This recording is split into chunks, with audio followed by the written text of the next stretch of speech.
What the Sam Hill's going on here?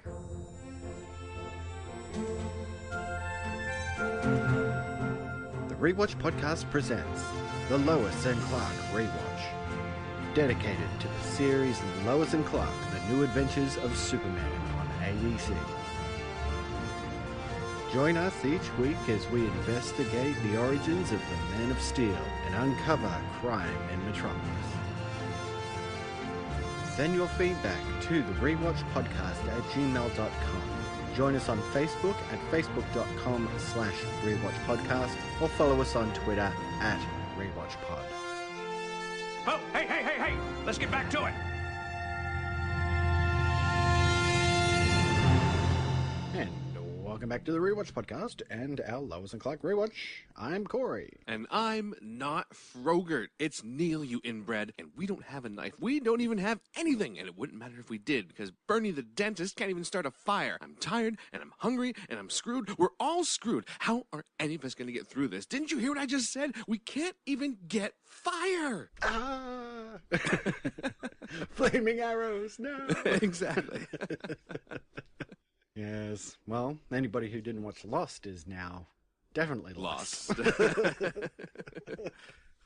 So thank you for joining us, everyone. We are here discussing 2 more episodes of Lois and Clark, and this week's headline reads, Super Destroyed. Do you want something destroyed, or do you want it super destroyed? Always go for the super. Yes, it's worth it. Costs a little bit more, but it's worth it. Yes. We are discussing Superman, and what's the second one called? Damn it. I forgot. It was that good. Virtually destroyed. Of course. Oh, God. Ugh. We'll get into it. But let's start with our first episode discussion today. The episode is Superman, written by Chris Rubenthal and directed by James Bagdonis. And this originally aired November 26th of 1995. Hey, Steve, how about a few words for the camera? Woo! It was a heck of a game, and all I gotta say to the 49ers is you better look out, because we are going to clean your socks! Clean their socks. Clean their socks? He is a Superman. You are a super idiot. They barely noticed. He's right. He was just a sportscaster and 50 million other men. What does it matter? In 2 days, we can drop this ridiculous pretense. How can you be so dense? For 2 years, we've been recruiting new members from all across the country. 50 years ago, 1,000 of the chosen youth were sent here undercover from the fatherland. Today, they are captains of industry, men and women of power and influence. They have spent years preparing and planting backgrounds for us. They have smoothed the way for us to become an overnight success and lead this country to the new Reich. As I recall, Stockdale was a member of this chosen youth. And look how he wound up. A pathetic old man who loved this country more than he loved the fatherland. He was spreading the word about the bomb we placed in the trade tower. Until I found out, and I had him stopped. And I suggest the two of you don't forget that. Enough! I'll take Voss and talk to Lane and Kent. See if Stockdale told them anything else before the ambulance came. Sometimes folks are a little more open around celebrities. No more slip-ups. A smile for the cameras.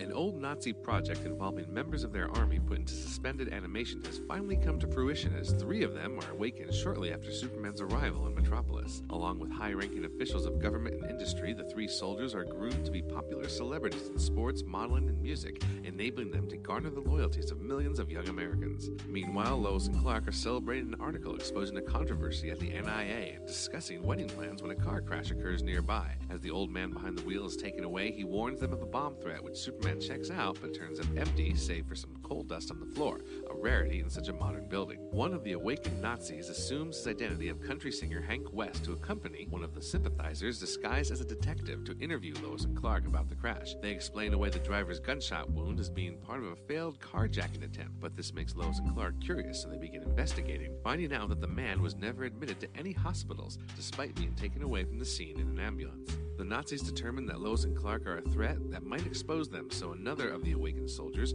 a woman masquerading as a top supermodel, attempts to kill them. Her attempt fails thanks to Superman, and upon being discovered by him, she takes a cyanide capsule, ending her life. Some digging reveals that the woman was actually a Nazi soldier, and the gang finds out about the program to put the soldiers into suspended animation. However, elsewhere, Hank West and the other soldier from the experiment, football star Steve Law, have a discussion about whether or not it's right to go forward with the original plan to destroy America. This ends with Law shooting West and taking over as the new head of the party, calling themselves the NSBA, the National Society for a Better America, and releasing a video indicating that everyone is to surrender to them unless they want nuclear warheads to be set off in major cities around the nation. Superman heads off to respond to a mining disaster, only to discover it was a ruse to get him near a nuclear warhead, which explodes and contaminates his body with radiation that even Star Labs can't extract. Lois suggests using the sun as a greater gravitational force to pull the radiation off of him, and after trying that, he returns to Earth to stop the NSBA and ending the threat that they posed.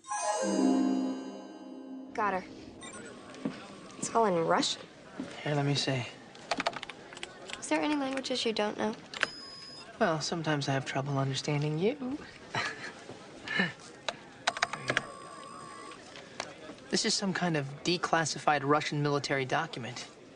Let's see. Her name is Liesel Schumann.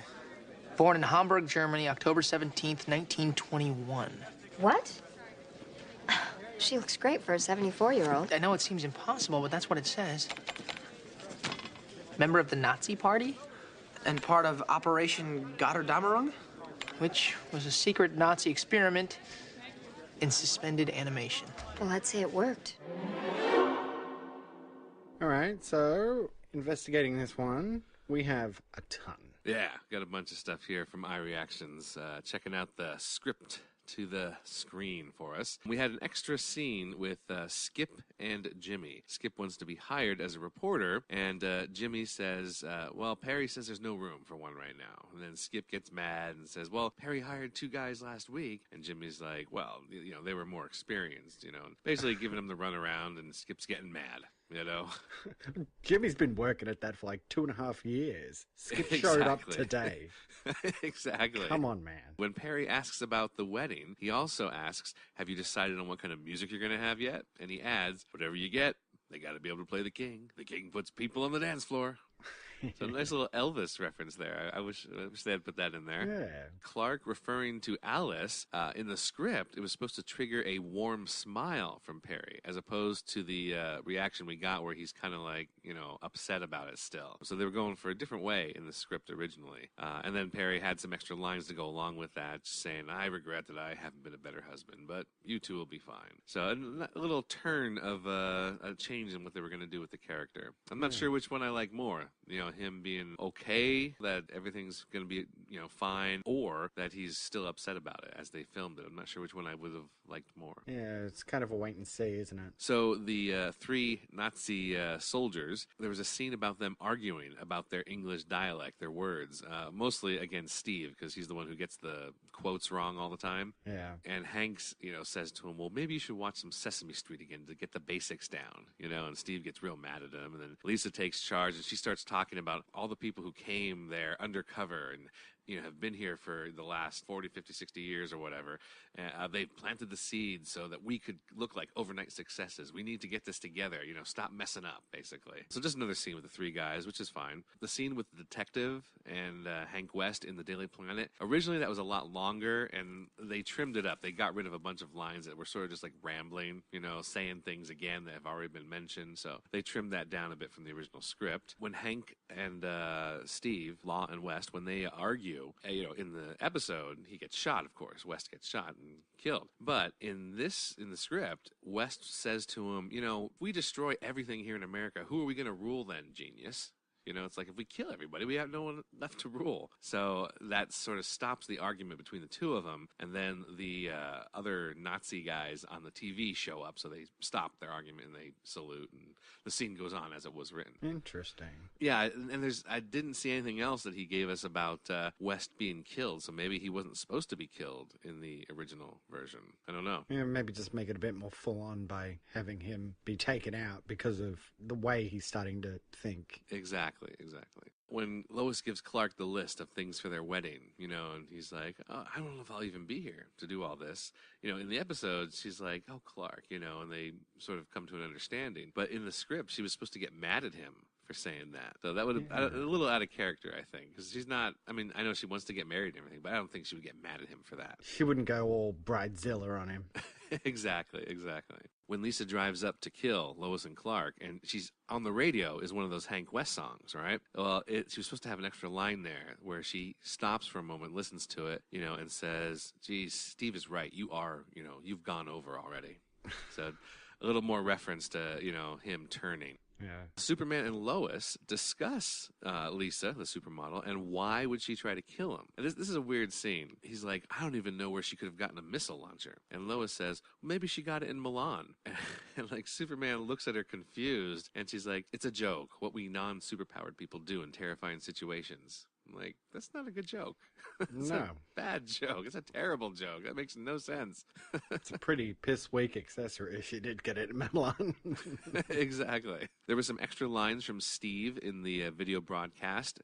He talks about how crime and taxes are up, and despite us paying more, the government isn't giving anyone anything. Schools are suffering, homeless people are neglected, so we need to stand up and take back this, country for ourselves. So just a little more like hammering it in that, this is why they're doing it. Yeah, we get it.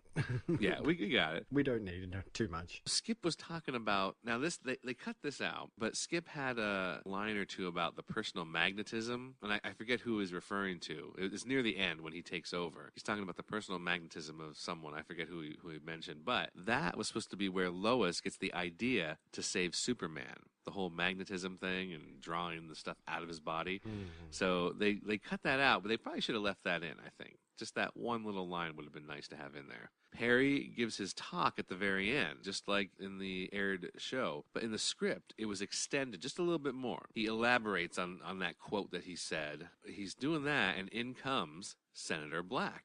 Okay, Senator Truman Black. He comes in, and he says, am I interrupting? And he's like, oh, no, it's okay, it's okay. Come on in. And he says, I just thought I'd come by, see if you want to do lunch. And Perry's like, yeah, let's go do that, and we'll have that golf game, and I'll show you, on the golf course or whatever, like the whole thing from the first part of the episode, the opener. And so they leave, and Clark says, thank goodness for men like Perry. And Lois says, and Senator Black. And Jimmy says, amen. And the episode ends with Perry in the elevator and Senator Black in the elevator, but it closes up, real close onto Senator Black's face, and he's smiling, as the doors close. Like he just got away with something. Like he didn't get caught like everyone else did. So an interesting ending. It changes things from all of them just being caught and the movement being done to leaving it open that Senator Black could come back as a villain in the future. Yeah, I don't know if I like that. I'm okay with it. I think it might be interesting. I know they don't go this way, but it's not like a neat and tidy ending then, because we're so used to having everything wrap up so nicely with a little bow at the end of these episodes. So to have it left open just a little bit, it's like, oh, well, maybe we might see them again. Maybe not, but maybe. Well, we'll talk about how it actually does end. Yes. Then as soon as they heard Superman was back, they bolted. Man, you should have seen Skip. He took out of here so fast, he left half his uniform behind. Well, I imagine most of his Nazi buddies will be in custody soon, thanks to Superman and those computer files he got from the Reich's headquarters. Well, Superman had a little help.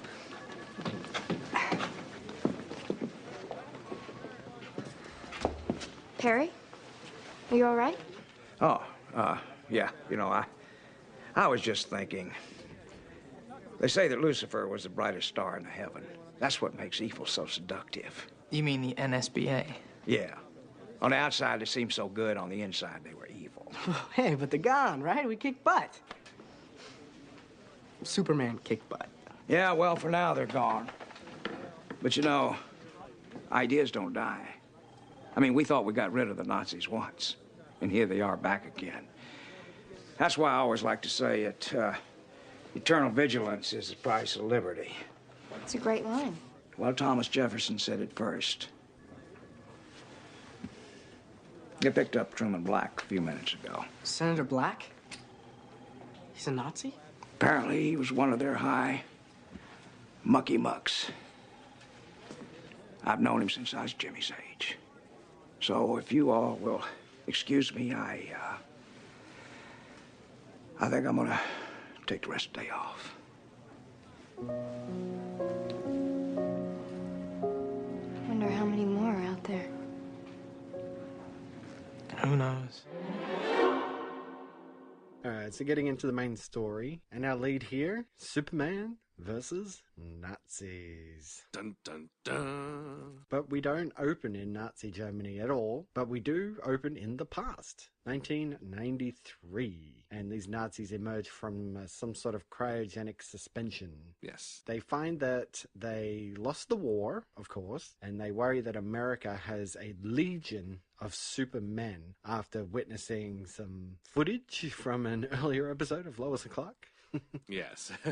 Yeah, and when I first saw that, I was wondering if they reshot it, but no, it's just they reused the footage because he has the Thor cape and everything, and his hair is like the old style that he had in that first season. And you can tell that each shot was shot on a different kind of film stock.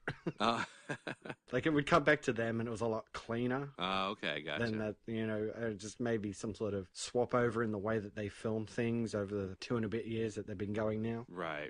So, yeah, it was in a cut fine, like it worked, but just the look of the actual film stock I thought was a bit like, yeah, I can see the difference there. Gotcha. See, I'm not in the industry, so I didn't notice it.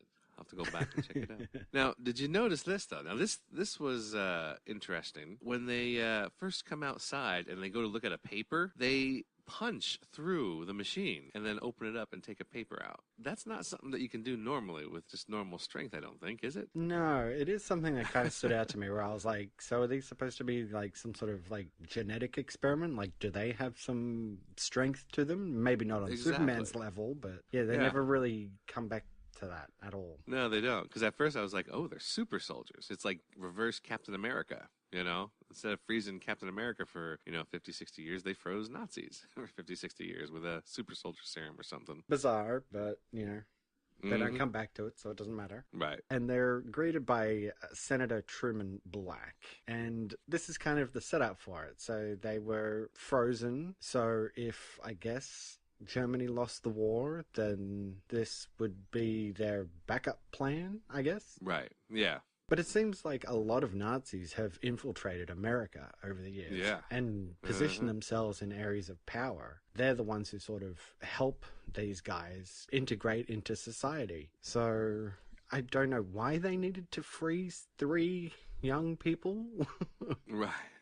Maybe just to have that sense of youth behind Nazism. Yeah, either they should have kept up with the super soldier thing, at least not on, like you said, not on Superman's level, but just a little bit. That might have been a nice way to explain why they froze these particular 3. Or, like you just said, to be the youth might have been another reason. And that does sort of play out because we do find that Lois and Clark are drawn into this whole scenario because of this guy named Stockdale who comes crashing in his car and warning them about a bomb and all kinds of stuff at the Metropolis Trade Tower. Pretty much it comes about that he had sort of lost faith in what the Nazis wanted to do with their resurgence. He had come to sort of love America and didn't want to see anything bad happen. And they took him out because he was going to warn people. So they managed to stop the bomb.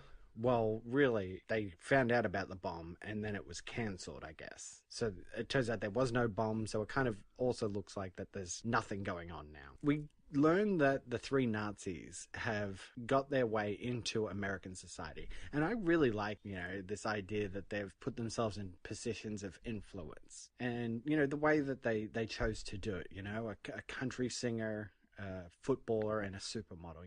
These are like some of the most American people you could think of, if you're going to try and influence people in popular media. So yeah, I just thought, their characterization and their means of infiltrating society, it was just a cool way to do it. And I don't know, I think it still kind of works to this day. Yeah, I like that. It was a cool idea, definitely. Did you recognize the supermodel, Lisa Rockford? Did you recognize her at all? No. Well, she comes to us from actually Sliders. She played the blonde resistance fighter in, I think it was season 4, Genesis, when the Sliders they try to get back. It was Quinn and Maggie try to get back to the Earth that Remy and Wade slid off to, and they run into her, Marta, and they team up with her, and she's the one who said, "Oh yeah, Wade said you were a tough bitch." Oh, right. Yeah. So that's her. Nice. Apparently she's also, iReaction sent us some more notes about her over here. She played in the Mortal Kombat movie, the second one. She replaced Bridget Wilson. Right, she played Sonya, yeah. Yeah. She was also a Nazi villainess, once again, in the Nick Fury TV movie. I don't know if you ever saw that. It's where David Hasselhoff played Nick Fury. Yeah, I saw that. that was pretty bad. And then he said basically she's a really good actress who unfortunately got pigeonholed into Carrie Werner type roles. So, just like Maggie sort of got like typecast, into these pretty girl roles or whatever. That's what happened to Sandra Hess here. He said, she hasn't really acted in the last 5 years or so, but she's on Twitter and seems really happy campaigning for animal rights and doing commercials. So there you go. Nice. And then Sean Kanan, who plays Steve Law, I recognized him when he first showed up. I've seen him in some other bit parts here and there, but apparently he got his start early on playing in General Hospital. He was on that soap opera playing the role of A.J. Quartermain, and just so happens that years before that, Justin Whalen, our Jimmy, he also played A.J. Quartermain in General Hospital as like one of his starting roles. Wow, cool. Yeah, how they do in those soap operas. I don't know if they explained it away as like, oh, I had plastic surgery and now I look like this, because Jimmy and Steve Law do not look very close.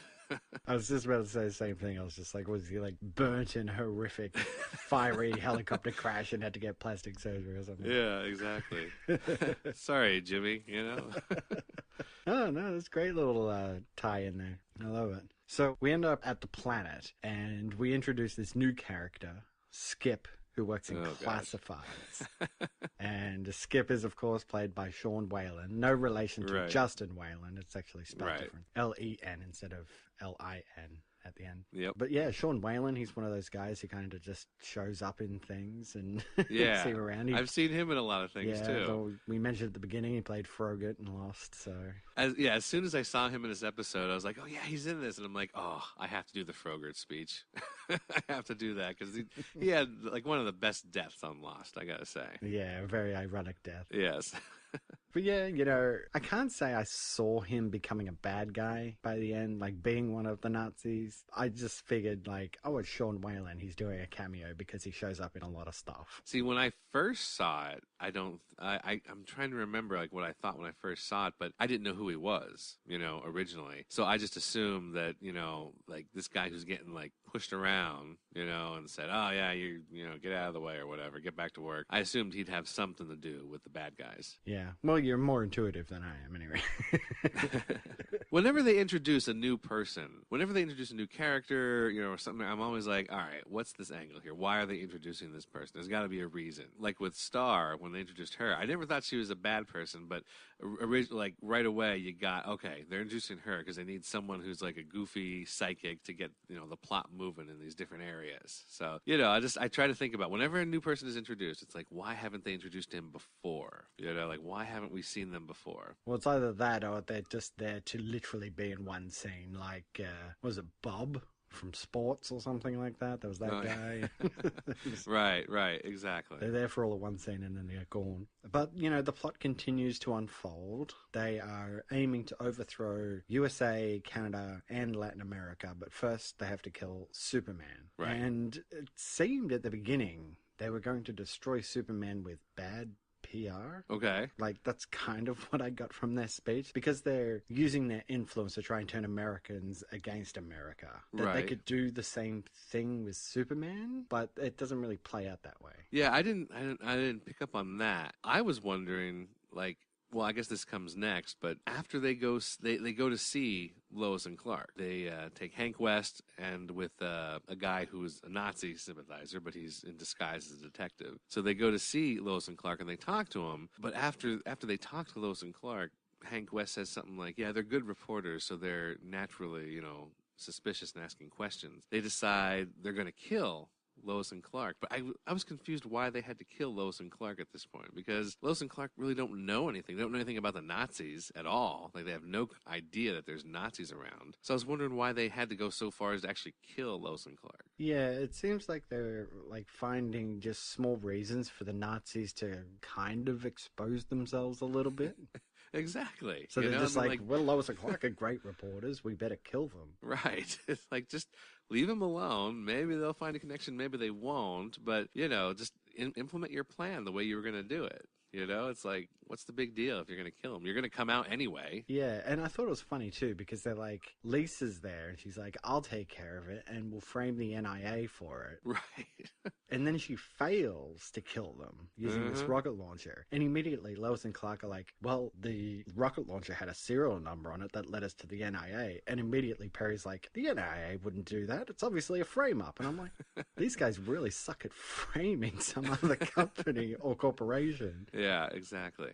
For attempting to kill you. So, yeah, it's a little flimsy, but I'm willing to drop it. Yeah, no, you go with it. So, Jimmy brings some information about some string of burglaries where guys spoke German, and they were never caught. This was also something where I was a bit like, does this go anywhere? Does this lead them to anything? Yeah, I was confused about that too, especially when he brings them. So he brings them the stuff about bank robberies, right? Because it was about it was burglaries, right? All right.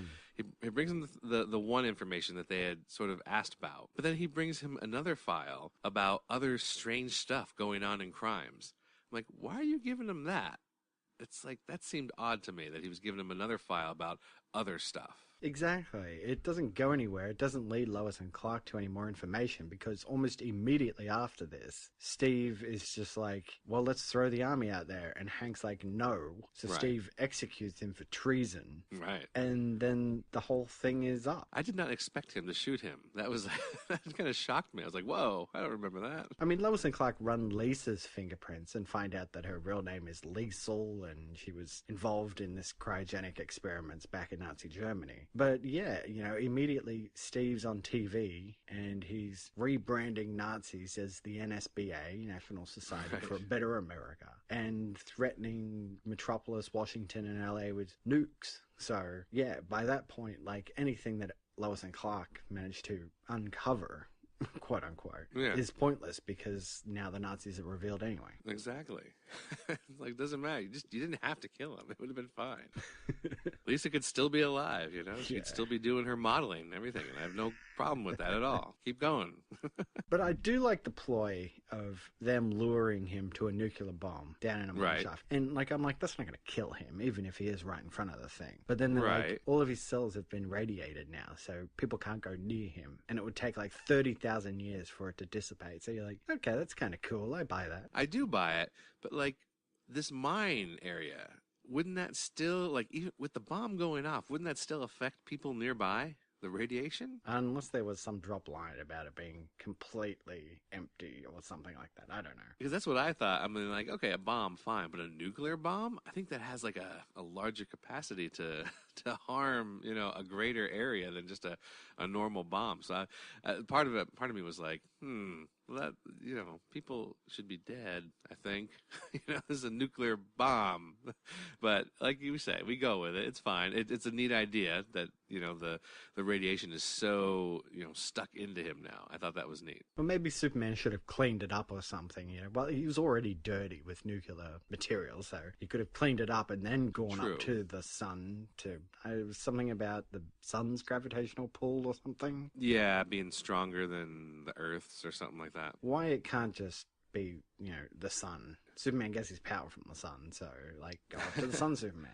It'll help. And, well, the thing that I was wondering about is why does Lois come up with this idea? It's a very scientific idea. I mean, she didn't exactly deliver it with, all the techno-babble that you would normally deliver it, but I would have expected Dr. Klein to come up with that explanation, not Lois. It just seemed off for her character to do that. And it does make me think of that time Superman was poisoned with kryptonite, and he had to go through, extreme chemo by going into a nuclear reactor. I'm like, well, why wasn't his cells, radiated then? Exactly. No offense to continuity, but, Exactly. we do discuss these episodes, so... No continuity! But again, I'm just like, yeah, whatever. I go with it. The sun's gravitational pull pulls all the radiation out of you. Yeah. And then, of course, Skip is revealed to be a Nazi, but right. Superman is back to his old self, and he just pretty much takes care of them quick smart. Not much of really Superman fighting Nazis. Right, not really. And, like, the whole thing, again, this is like when we had Lex Luthor trying to escape his secret museum and everything, and Superman shows up and he uses his breath or whatever to blow the controls, you know, for the bomb or whatever, and he stops it by, I forget how it blown it, you know, with heat vision or his freeze breath, I forget. But, like, this is the same thing. Like, Superman comes in and he destroys, like, the TV cameras there in that room, and he destroys the controls for the nuclear bombs, and then, like, that's it. The Nazis are like, okay, we're done. You know, like they just stop. They give up. It's like, you know, you only caught the ones right there in the room. There's other Nazis all around the world still infiltrated in different areas or around the nation, still in, you know, power. So, like, what about them? I don't think they're going to give up so easily, which is why I like the idea that Senator Black wouldn't have gotten caught and they could have, like, come back, because it makes more sense that, okay, he caught the ones local here and stopped the local movement, but they could still be out there trying to reform. And as it stands, they do end on quite the somber note. Yes. Perry says, you know, eternal vigilance is the price of liberty, and laments on the fact that he'd known Senator Black for, you know, since he was as old as Jimmy, and they kind of just wonder how many Nazis could still be out there living among them, and then it just fades to black and it's done, and you're like, oh, well, that's like a bit of a downer ending. It is. Probably Nazis still everywhere. Yay. Right, exactly. Yeah. And that's why I'm saying, like, the original way sort of gives us a little bit of, like, typical dramatic, you know, to be continued type ending. You know, where you're wondering, oh, well, we're going to see more of this. We're going to take care of this problem. But all in all, I you know, it's still good. I kind of wish there was more actual Superman fighting Nazis. Like, right. It's like Alien versus Predator. You know, we're talking about that on our film rewatch section at the moment. Like, when I watch Alien versus Predator, I'm there to watch Predators and aliens fight. I don't care about what the people are doing. Mm-hmm. You know, if Superman was actually fighting Nazis, like full-on hand-to-hand combat with Nazis, like, that would have made for an interesting 40 minutes. That would have, yeah, especially because he's superpowered. He could wrap it up pretty quickly. Kryptonite would have to come into play or something, or they'd have to have their own super soldier or something. Yeah. But, of course, it's nothing without the story, so I don't know. I guess I can't complain too much. Right. You don't read the comics at all, do you? No. Now, this is not quite Nazis, but there is a good, I think it's been collected as a graphic novel now that you might want to check out. It's called Superman Red Sun, and it tells a tale of what if Superman had not landed in Kansas, but had landed over in communist Russia. And so he's brought up as a Russian superhero instead of an American superhero. So it kind of twists the lore of Superman and, you know, how Wonder Woman and Batman also fit into this. It's a really neat story. So if you want to see, you know, kind of like a twist on, you know, Superman fighting Nazis, this is kind of like, you know, it's a similar type story you might enjoy. Fascinating. Yeah. All right, well, let's get into some bylines. Lois and Clark discuss the particulars of their wedding, of which they have none. None at all. I liked it. I liked seeing Lois and Clark sort of trying to get prepared for their wedding. Well, yeah, they're going to pepper these in throughout the next couple episodes as we find out, you know, trying to figure out what are they going to do? Where are they going to do it? How are they going to do it? You know, how's this whole wedding going to come together? So, it just fleshes them out a little bit more. Their B story, you know. They're not all just about getting the story. Yeah, and I'm finding it interesting because, honestly, I don't quite remember how it all plays out. Like, is there an episode with the wedding or what? I'm not sure. So it's just kind of this thing of, like, who are they together and how do they want to do this? I thought it was cool. Yeah, I remember pretty good about what happens in general. I know there is a wedding, but I know that things happen at the wedding. So it's not just a nice little wrapped up episode like you would expect. Of course. Of course. Let's drag it on a little bit. Yeah.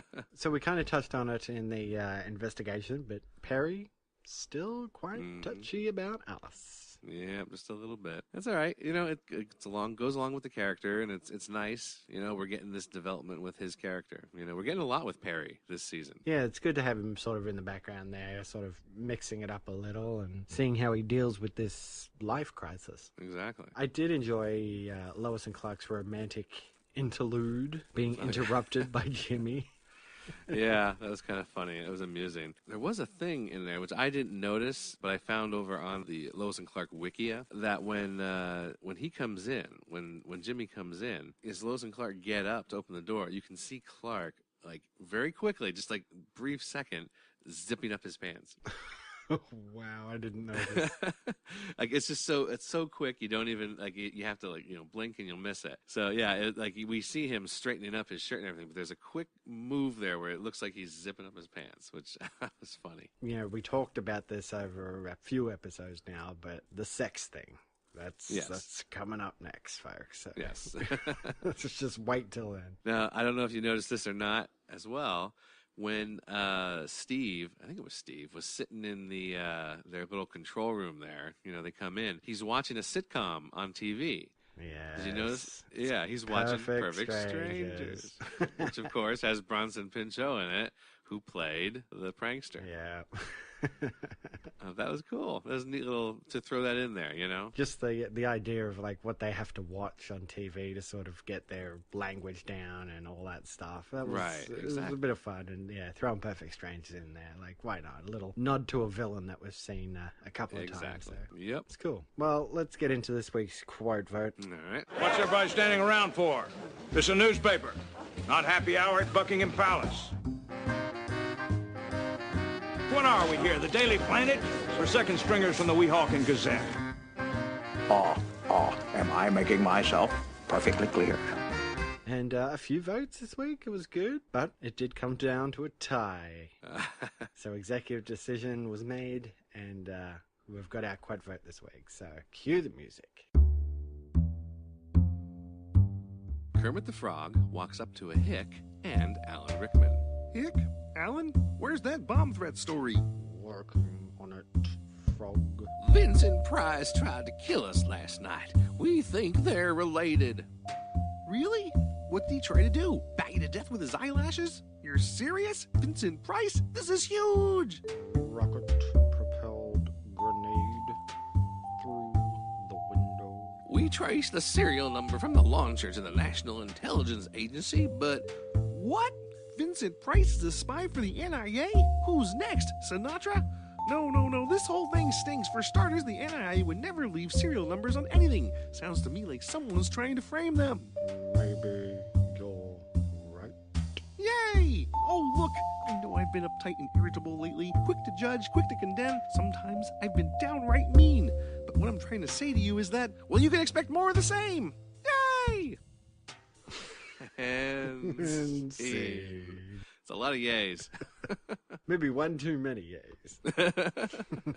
That was a good one. Well, let's get into our second episode discussion. And it is Virtually Destroyed.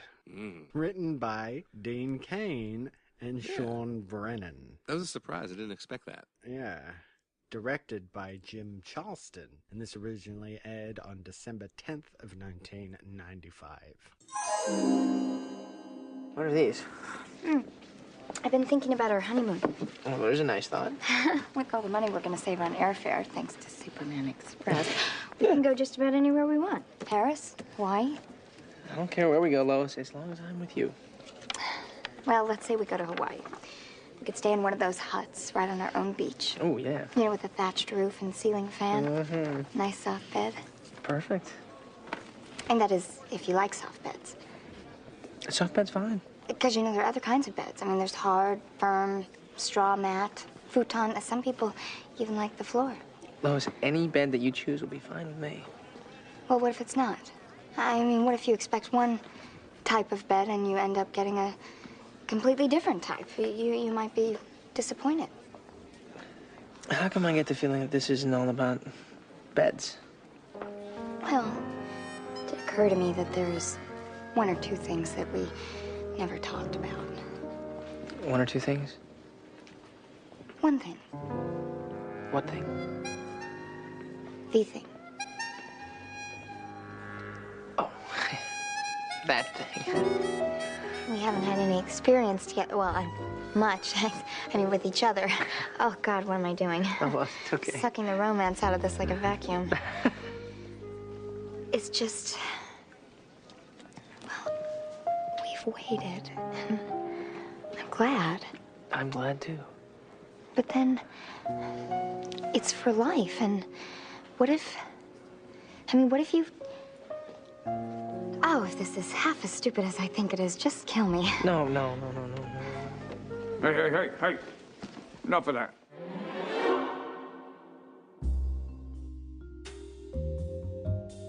We begin by seeing Superman getting his butt kicked by a man with a large X in his chest, and then Lois embracing said man before the scene stops and is revealed to be merely a virtual reality simulation being run by a young man named Jackson, or X as he prefers to be called, and his computer. Claiming to be the illegitimate son of Lex Luthor, he requires passcodes to get into Lex's files and, most importantly, his mind control system. Passcodes that he believes Lois knows given how close she and Lex were. Under the ruse of a simple VR entertainment system, he invites Lois to review the system, but plans are changed when Clark shows up with her. Together they enter the virtual world and are amazed at how real it all seems, even forgetting eventually they are in a simulation as they embrace and kiss in a romantic Hawaiian getaway setting. Jackson then shows up in the world and says the tour is over and it's time to leave. Lois and Clark leave, but when they find a moment alone to talk about some intimate thoughts they've been having, a car approaches out of control and chases down Clark. He attempts to fly away, but finds that he cannot and runs away, leaping to a flagpole to save himself while Superman arrives to make sure both he and Lois are fine. Lois and Clark realize they're still in Jackson's simulation and that for some reason he is obsessed with her. The two begin a heavy makeout session to prompt Jackson into showing up again, which he does as Muscle Man X, who promptly grabs Clark and throws him out of the simulation through an exit window, returning Clark to the real world. Jackson cautions him against trying to remove Lois from the simulation forcefully, lest her mind be separated from her body forever, so Clark leaves, unable to help her at this point. Meanwhile, Jackson poses as Clark in the simulation and attempts to get more information about Lex from her in order to hack into Lex's files. The ruse works as he gets 3 of the names he needs, but Jackson is unable to keep up the masquerade for too long before Superman, along with Jimmy's expert technology hacking skills, manage to infiltrate Jackson's system, powering themselves up in order to be a better match against him. Lois goads Jackson by explaining how Lex never told her or anyone about his son, how he was probably embarrassed by him and saw him as a mistake, which causes Jackson great distress and emotional pain as he reverts from Muscle Man X to himself, enabling Jimmy to grab him while Superman takes his watch as he, Jimmy, and Lois use it to escape the simulation, leaving Jackson inside, trapped. My point is that I've worked through a lot of my fears. A lot. Except maybe one. And it's not really a fear, it's actually more of a concern about that thing. Well, actually, you bring up a good point, because we've never really talked about our past. Right. Right, exactly. And, well, I just wanted you to know why I'm a little skittish about crossing the intimacy threshold. And you've been so understanding that I thought maybe you were a little skittish, too. Well, my experience has been a little different. Mm-hmm. I'm a little different. Sure. I mean, I've had girlfriends. I've dated.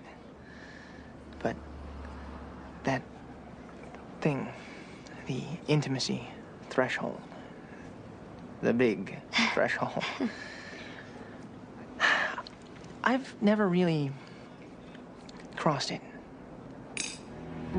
I've stepped right up and taken a good look. Oh, my God. Lois, I'm not from here. So I'm always asking myself, do I really belong? Am I really supposed to have a life here? Oh, my God. Lois, are you listening? Because I'm kind of pouring my heart out here. Oh, I'm sorry. I'm sorry. I'm just a little... Could we walk? Sure. Alright, so iReactions has hooked us up, investigating this one a bit further. So, in the beginning, when Superman and the, who I call Muscle Man X, when they're fighting, one of the cars is wrecked, and there was supposed to be an extra there who says, "Oh, it's my car. I guess they know what they're doing." Just a little throwaway line. I'm like, what? Okay. I guess that's fine. Throughout the episode, they were supposed to have little things like, we saw the glitches, where like the background would like shimmer, you could see it flicker. But originally, it was supposed to be whenever water showed up, Lois was supposed to notice that the water doesn't look right. So first they're in Hawaii, and she notices the water, there, and she's like, it doesn't look right. It looks like electric waves instead of like real waves. And that happens again later on when the fire hydrant gets broken, right after the fake Superman shows up. She notices the water coming out of the fire hydrant also doesn't look right. It's flickering. So that was supposed to be their clue, like a big clue that they were not in the real world because the water was not looking like water. For whatever reason, they dropped that, and they don't even make reference to like the flickering, like in the background of like the buildings and things like that. Yeah, maybe just they couldn't get it to look right or something. Yeah, something like that. Now, the line about the mattress store, about how Clark says to her, well, we can go to a mattress store, in the virtual reality world. That wasn't in the script. And since Dean Cain wrote the script, he may have planned to put it in there, or maybe he, thought maybe that wouldn't get past the censors or something and just decided to put it in last second. So we don't know. But he wasn't sure. I actually wasn't sure if that was like an improv from Dean Cain or if he had planned it. The Tasmanian Devil on the wall wasn't actually specified in the script either. So probably just like the people working on the effect decided to put that on there. He was supposed to come out of just the wall in general, but they put that up there, maybe because they own the rights to the image, obviously. Yeah, it's Warner Brothers, so why not? Let's see, Clark, when they're eating, when they first get out of the simulation, don't realize they're still in the simulation, Lois is eating and eating and eating, and Clark says, are you talking about this, or are you eating because you don't want to talk about, the other thing? He says beds, and she's like, no, but now that you bring it up, how does... with Kryptonians, how does the plumbing work?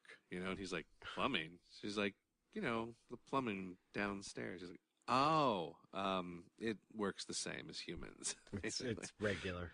Yeah. A little awkward, but, The computer was supposed to get mad when Jackson complains about having to leave the VR to program events, and she says... typical man blaming me for your ineptitudes. Just a little throwaway line there. So when Jackson impersonates Clark, he throws Clark out, and then he decides to impersonate him, comes back in trying to get her to talk about Lex. He doesn't say anything about like, oh, I was in a white space with all these icons and whatnot. He just comes in immediately and starts saying, you know what, I think this is all about Lex Luthor, like out of the blue. So it works better the way they eventually did it. But yeah, it was kind of out of the blue the way they had originally planned it. Jimmy has a throwaway line where he says, wow, it's time somebody needed my help. It's like, he's just like a side character up till now, so it's like, oh, finally, I get to do something. We'll talk about what he does have to do in this. Right, yeah. And then Superman's line that says, I'm Superman, when he said, asked him if he's ready. That wasn't in the script either, which I don't know. Again, I actually wasn't sure if it was an improv or if he had planned to do it and just, held off putting it in for whatever reason. There's another line about Jimmy when he's in there with Clark in the system. He says, boy, there's enough space in the system for him to hide for 50 years. So kind of like leading to like, oh, you might see him again sometime down the line. And then finally, there was a thing at the end here. And a scene at the end here with Jimmy. Yeah, he says, that whole system is so huge. There's so many safeguards. There's got to be banks of research and information that X doesn't know about. And then, and then Lois finishes up. He says, maybe he thought me knowing certain personal things about Luthor could open that up. Little creep. If I'd ever gotten to be a stepmother, he'd have gone to his room for life. I don't like it. I don't like that either. It's very forced. It's kind of gross and creepy, too. It is a little bit. Great shades of Elvis. Jimmy, what's going on here? I don't need a date this bad. There you go. The last parts. Mr. White? Well, Superman, what's going on here? Lois is in danger. I need you to call the police and have them surround the virtual center, but tell them do not go inside until I say. Otherwise, Lois could die. You got it. How we doing? We are almost there.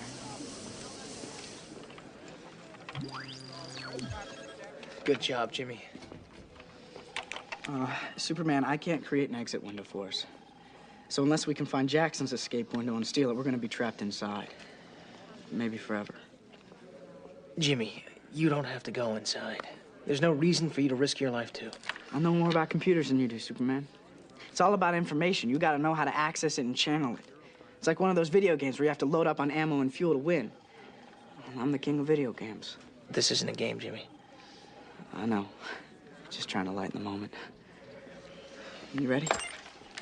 I'm Superman. Good point.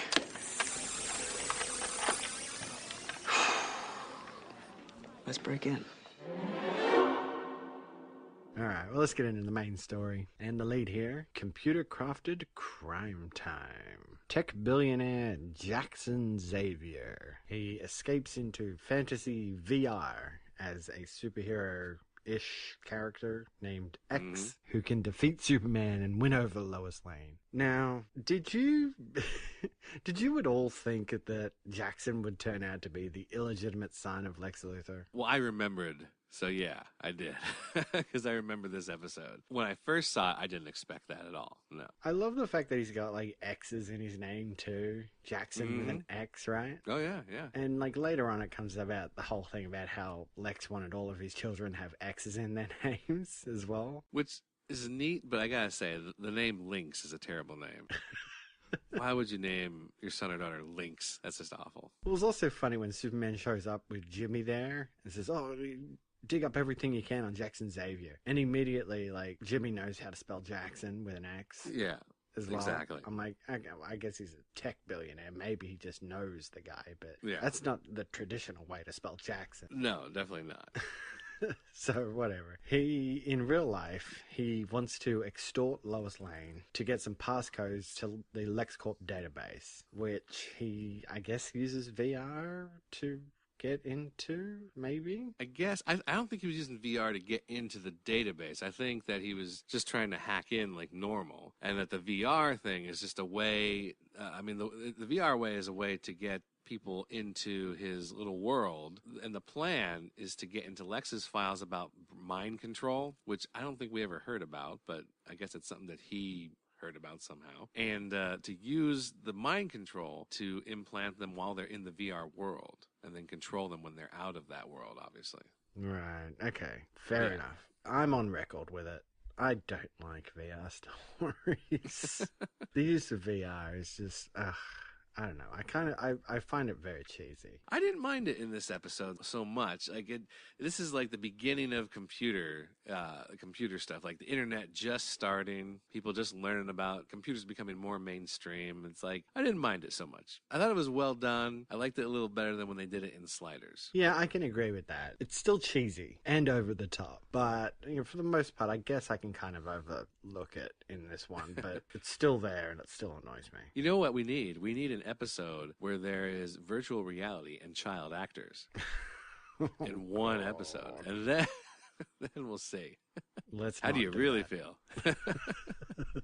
But I've been bringing it up, you not so much, but right here we go. We're going to tackle it full on. Yeah, Lois and Clark are talking about sex. They are. They get around it. Like, they don't mention it straight out, but they do a good job of, like, mentioning it without mentioning it. I thought it was well done, well written. Yeah, and they managed to give us some key points about their sex life. Very key points. They have not done it. Mm-hmm. Lois is very intrigued about how they would go about it. Is there anything different? Right. It kind of made me think of Futurama. Did you watch Futurama? I saw a couple episodes here and there. There was an episode where they go to the lost city of Atlanta, okay. which in the future had been flooded. Right. And because of the Coke factory there, all the people had mutated into mermaids. Oh, jeez. And the lead character, Fry, he falls in love with a mermaid. Okay. And he decides he's going to stay in Atlanta with her. But before his friends can take off, they're going to get a bit intimate. And he finds out that he can't have sex with her because she doesn't have, like, the lady bottom part. And she's like, I lay my eggs and then I leave and you fertilize them. That's how it's done, right? Nice. So it's interesting, that they, he's technically an alien, and Lois has thought about this. Right. Oh, yeah. Well, I liked his whole line about how, I've walked right up to that line and took a good hard look at it, but never crossed it. I guess got a visual in my head of him with some girl and like just staring at her in all her glory and be like, nope, can't do it. Yeah, it is quite fascinating, really. Like, once they really get into it, the fact that he and Lois haven't done it, he in fact has not done it at all. Yep. Because he just doesn't know. Which she kind of freaks out a little bit there when she finds out that he's never done it. Like, if you watch her expression, she's all of a sudden very uncomfortable. Like, oh, you've never? Like, she's very nervous all of a sudden. Yeah, I think it's mostly because she has done it. Right, and right. it never really crossed her mind that maybe he hadn't. Right. So that's kind of what made her uncomfortable. But I'm glad they at least tackled this head on. Yeah. And it's done. It wasn't awkward like it has been. It wasn't skipping awkward. around it. It was just done. It was there. It was part of the story. And I'm glad that they threw it out there and dealt with it. Yes. But we get into the whole thing. Jackson lures them over with a story on his VR system, and not expecting Clark to tag along, he decides to separate the two of them in VR and maybe kill Clark. Yes. And, he's not sure what will happen if he does that. But as soon as, like, they were in there and they're on their Hawaiian trip and then he pulls them out and stuff like that, I almost immediately was like, they're not out of the VR. He's not just going to let them walk away. And I didn't notice, like, when I was originally watching it, I noticed this. I remember thinking about this back then. This is one of those episodes that I actually really liked. There were, like, people in the background that I had noticed were wearing, like, the same outfits, and, like, you'd see them repeatedly show up. So when I was watching the episode again, like, I noticed it right off the bat when they're first battling him and the Muscle Man X. And then, once they come out of the simulation, they think they're in the real world. I noticed again, like, the people in the background, they had the twins there wearing the same clothes. And I was like, oh yeah, they're still in there. Yeah. And they managed to drop in a few things there. The fact that she's eating a lot of food, but doesn't feel full, I thought was cool. Right, exactly. Once they do kind of suspect that they're still in VR, Clark actually does call out. He goes, I'm kind of sick of seeing the same 10 people, and everywhere we walk, we end up at your apartment. Exactly. I thought that was kind of cool. And then, of course, the fact that a taxi is going to attempt to run down Clark, and not knowing that Clark is Superman, they see Superman, and he shows up and calls them civilians and flies off. I know, very like old school Superman, the stereotypical, hello citizens, and you didn't even mention that Clark tries to use his powers to get away, but he can't because he can't fly because it's a simulation. He's not programmed to have powers in there. Yeah, I thought it was very cool. And of course, it's awfully convenient as well that every time Jackson has to leave the VR to do his tech work or whatever, he can't hear what's going on. So it gives them, the means to be able to sort of plan and talk about things without Jackson knowing that Clark is Superman. Right. Awfully convenient. It's a neat way to depower Superman without having to keep relying on kryptonite, because that could become kind of a crutch, kind of like how, like in Star Trek, the transporters are down. Now you're stuck on the planet. How are we going to get out of this? Yeah, I didn't mind it at all. I thought it was interesting. And they're forced back to Lois's apartment, and they figure that Jackson kind of attacks them out of maybe jealousy or something like that. Right, right. So they're like, well, let's just have a bit of a kiss or something, and then he'll probably show up or something. Mm-hmm. And then they get so freaking hot for each other. This was good for the advertisers, because they could advertise this all week, finally, what you've been waiting for is going to happen, They play some Barry White in the background, let's get it on, Any reason to have Dean Cain take his shirt off. Exactly. It's been a while since we've seen it, so. And, of course, it does throw him into a jealous rage. He shows up as X again. Clark is freed from the VR, but Lois can't escape. And they have this whole thing about, like, you can't just rip VR goggles off people because they will have their minds separated from their body. Yeah. So you know how it's going to end as well. That's going to happen to Jackson, which it does. So I've heard that before, like in real life, that if someone's using those type of goggles, you're not supposed to just take them off. Like, you sort of have to do a gradual thing or something like that. I don't know how true that is, but I thought I heard something like that. It makes me think of, like, sleepwalking. They say you don't, like, wake up someone who's sleepwalking. Right.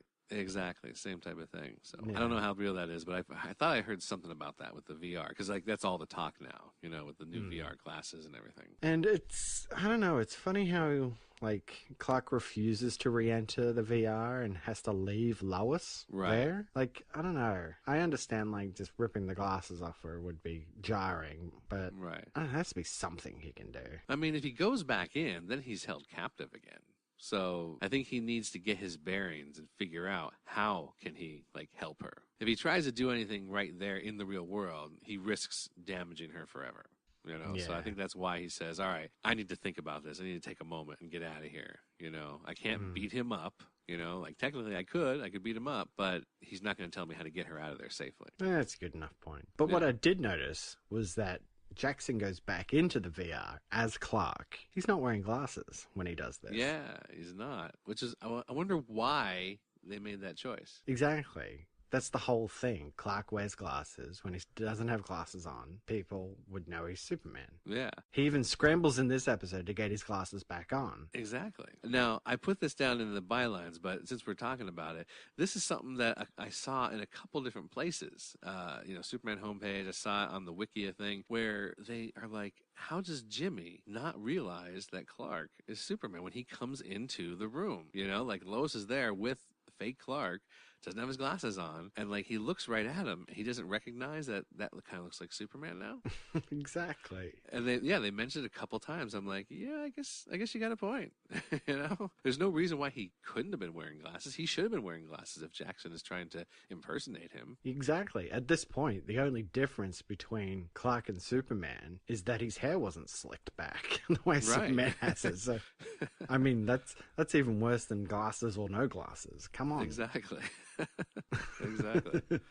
Yeah, it's there. It's a bizarre choice, but that's what they went with. And he starts discussing Lex with her. And it turns out that there's like 4 different passcodes to get into Luthor's system. And Jackson has theorized that it's probably what he would have named his children if he had married Lois. Now, this is weak sauce. Lois lays out 3 names, all of which have X's in them. And then the 4th one is what turns out to be what Lois would have chosen to name one of their children. And of all the names, it was Clark. I mean, I think Lex would have had something to say about that, let alone to then go ahead and use the name Clark as one of the passwords for his system. Yeah, I thought about that too, that he probably wouldn't have liked that. But given that it was Lois, it's like, all right, 3 of them are going to have my X names, and then fine, we'll give her this. We'll name that one Clark, whatever. That's even if he has a boy. I thought it was ridiculous. In the computer world that we live in these days, that passwords are always made up of letters and numbers, case sensitive. Come on. I know. But again, this is the beginning of the internet era, the beginning of passwords where they could be something so simple and easily guessed. At least it didn't go with like, A, B, C, D, 1, 2, 3, 4, Or just password. Yeah, our password, Exactly. Well, at least at the beginning of the computer age, Jimmy is apparently a tech wizard. Oh my gosh, yes. Who can just help Superman rebuild a whole virtual reality network and hack on in. Yeah, I liked how he had to have all these computer parts and he's soldering stuff to the motherboard and it's like, really? That's not right. But this is again, beginning of the computer age. No one knows. They're just trying stuff, so why not? And even if Jimmy was a tech wizard, he couldn't build a whole VR system to hack into in a single afternoon across a couple of hours. Right. Well, maybe Jimmy's just really smart. That's why he's working at the Daily Planet as a photographer instead of like a scientist, Anyway, Superman and Jimmy go in trying to power up by getting information, and they have this graphic of like the screen popping up and them tapping away at a keyboard in midair and stuff. Your typical VR fare. Yeah, they figure out the whole thing. Jackson using VR to brainwash people and whatever, and he gets in with the password. They figure out that Jackson's watch is their way out. It creates like a means of exiting the VR so you don't get stuck in there. The thing I liked about this was this episode came out, was it 95? Yeah, 95. This is before The Matrix ever came out. But this whole idea of Jimmy and Superman needing more information to be more powerful, I think is pretty cool, because that's what they do in the Matrix later on. They like jack in and say, all right, you're going to learn, jujitsu now by using this, SD card. There you go. Now you learned it. And that's kind of what they're doing here in this episode with, Jimmy and Superman trying to power up. I thought that was a neat idea. All right, I'll give you that. It's a neat idea. Is it conveyed in an interesting way like they do in the Matrix? Yeah, probably not. Not really. Right. But it makes you think, like, was it the Wachowski brothers who did the Matrix? Yeah. Did they get the idea from this, or is that something that's been around before that? It's only 4 years until the Matrix would be coming out, so I know. maybe. So it's interesting to think, they're young men watching Superman on TV, and they're like, hey, I got an idea, Who knows? And just like in the Matrix, they need an exit window. They use the phones, Right. in the Matrix. So I don't know. I think they may have to go back and start suing the creators of the Matrix. It was Dean Cain and Sean Brennan. Dean Cain, you might have a case here, boy. Yeah, so they pretty much just like belittle him into becoming a wimp again. It's kind of mean though. Yeah. I kind of felt bad for him, It's like, oh man, they're really hitting him where it hurt. It causes this big system failure and it separates Jackson's mind from his body, and that's how it ends. Right. So, yeah, I mean, I try my best to look past it. This is a virtual reality story. I can't really do that. The main part of the story is set in VR world, and I don't like it. I don't really like Jackson. I don't like the reveal that he is Lex Luthor's illegitimate child.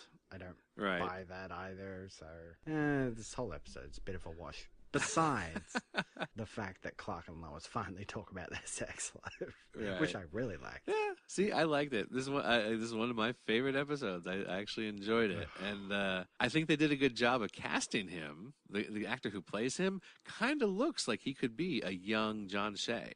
With his curly hair, his frame and everything, he could be, a younger version of John Shea. So I was like, well, that's pretty good too. So yeah, I don't know. This is one of those Siskel and Ebert moments, where, this was stupid. 1 star. It was brilliant. 5 stars. Exactly. Oh, Gene. Oh, Siskel. All right, just a few bylines here. Why does Jimmy need VR to get Perry a date online? I didn't get that either. Like, I actually rewound that part. Went back and like as soon as he said it, I'm like, wait, is he doing anything on screen that needs to have those VR goggles on? No, he's just typing. I'm like, why? Whatever. Makes no sense other than to introduce VR into the episode. And we don't even have VR dating now. So, like, I don't know. I mean, yeah. Swipe right on that one. Well, exactly. Exactly. There you go. Lois and Clark discussed their honeymoon. Would it be legal at all for them to bypass customs? Well, probably not, but I mean, if they just happen to show up in like a country, like I don't think they're going to be found out because it's just Superman. He can zoom them in there in just a second and boom, there they are. No one notices them coming into the country. When they leave, no one notices them leaving. If there's ever a problem, and there's going to be like something to do with customs where they get involved legally with something, he's just boom. Zooms her away. So I think they'd be fine. But yeah, it's probably not legal. Definitely not. That's all I could think about when she's talking about Superman Air and stuff like that. I'm just like, you're bypassing customs. If you run into any trouble, even if you have your passport, there'd be no record of you entering the country. I mean, come on. That is highly illegal. Exactly. But, yeah, I'm nitpicking now. 10 computer experts been in and out of Jackson's systems for a week. So far, no sign of VR World, Luthor's programs, or X. Yeah, well, I'll tell you, I never trusted those machines, and now I know why. The minute you separate mind from body, you asking for a whole lot of trouble. Chief, you are preaching to the converted. Amen. Chief, speaking of conversions, think I can talk you into picking up your board and surfing the love net? Jimmy, I'm too old to surf. And too smart to think that you can catch love in a net.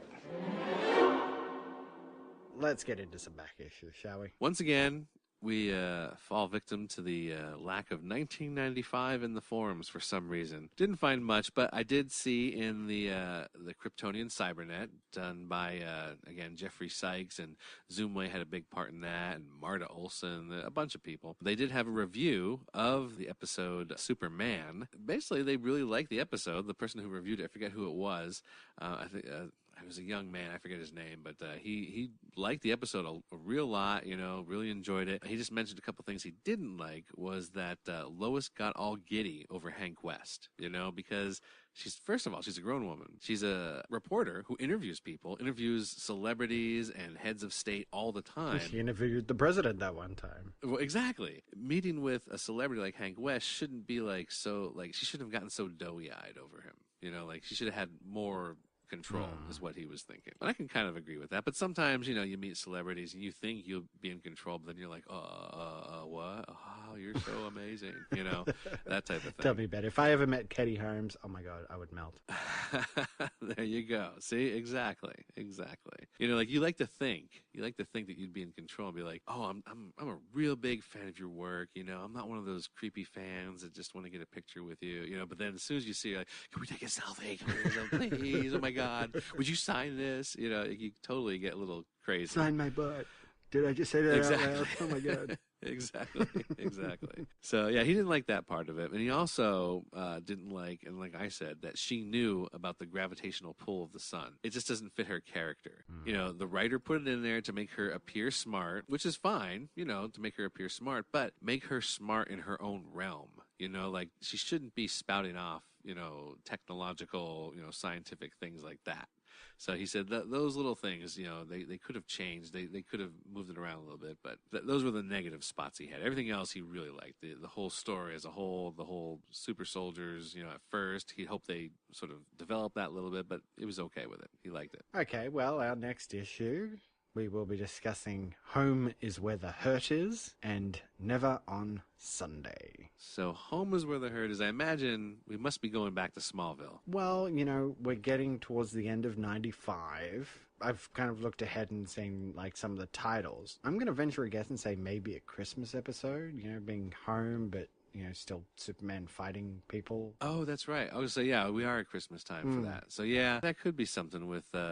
Well, yeah, that's a good thought. I didn't think about that. Just being December and everything, I just thought maybe. Yeah, we need a Christmas episode. Now, we have Never on Sunday, which I'm not totally familiar with, but isn't that like a reference to something about a football movie or something? Isn't that something like that? Well, Sunday's football, yeah. Sunday's also like a... Or is it Any Given Sunday? Isn't that the name of a football movie? I think, yeah. But then Sunday's also like a day to go to church, so maybe Bill Church is coming back. Oh, yeah, maybe the churches. Yeah, because that's right. I forgot all about that. We haven't seen Mindy Church in forever. So, yeah, maybe that is a reference to that. That could be. I didn't think about that either. And seriously, I don't remember either of these episodes at all. This doesn't do anything for me. I'm like, I have no idea what either one is about. Yeah. Well, we'll figure it out next week because that's it for this issue of the Rewatch Podcast. Keep up with listener interaction by liking our Facebook page at facebook.com/rewatchpodcast or facebook.com/Lois and Clark Rewatch. Don't forget you can follow the show on Twitter at rewatchpod or visit the webpage at rewatchpodcast.podomatic.com, which has links to some of our favorite sites there, such as zoomway.net for the forums over there, which have been very active lately, by the way, so get yourself over there. The folc.wiki.com and supermanhomepage.com, as well as we have links to our archive of film rewatch episodes. And as always, you can reach out to us by sending us an email or recording a voice message and sending it over to the rewatchpodcast@gmail.com. And if you've enjoyed the show, please consider giving us a rate and review on iTunes. Easy way to help out the show. But you can also go above and beyond and support the Rewatch Podcast by heading over to patreon.com/rewatchpodcast, where you can make a monthly contribution as little as $1. And of course, we're also up on YouTube, so just search Rewatch Podcast and subscribe today. Well, thank you as always for joining me, Tom. Of course. And I will just say until next time. The last time I looked, I wasn't a man. We gotta fly. The Rewatch Podcast is not associated with Warner Brothers Television, ABC, Gangbuster Films Incorporated, or Round Delay Productions. Don't believe everything you see on TV. The use of any and all copyrighted material is only for parody, news analysis, critique, or educational purposes as provided in United States Code Title 17, aka Fair Use. Let's get legal on this. Music provided by Kevin McCloud at incompetech.com. Great shades of Elvis. Copyright 2016, the Rewatch Podcast. Where are your beepers? We'll be in touch.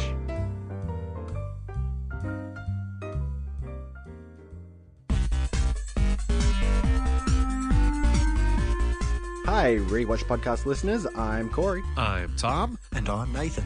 First off, let me say that we have all had a blast doing the Rewatch Podcast. Every week, we put out another episode for free for you. And although we enjoy these discussions with each other, we truly do this for you guys out there in podcast land. That's right, Cory. But we are here today to tell you about Patreon. Every week, there are costs involved in podcasting about film and television, including hosting and bandwidth charges, our own personal internet usage, and film or show rentals and purchases. So, we're asking you to become a Patreon supporter. If you can afford as little as $1 to throw our way per month, it would really help us keep the lights on. And if you want to send $100 our way every month, we wouldn't turn that down either. But it's your choice, and we appreciate the support you bring. As always, we strive to bring you the best quality shows we can create, and we hope that you enjoy them. So head on over to patreon.com/rewatchpodcast to become one of our patrons and show your support for the Rewatch Podcast. And if we get enough patrons, we may even be able to produce exclusive content just for the supporters in the form of simply getting episodes before the main feed release, or even bonus film discussion episodes as a thank you for your support. The website again is patreon.com/rewatchpodcast. Thanks, everyone.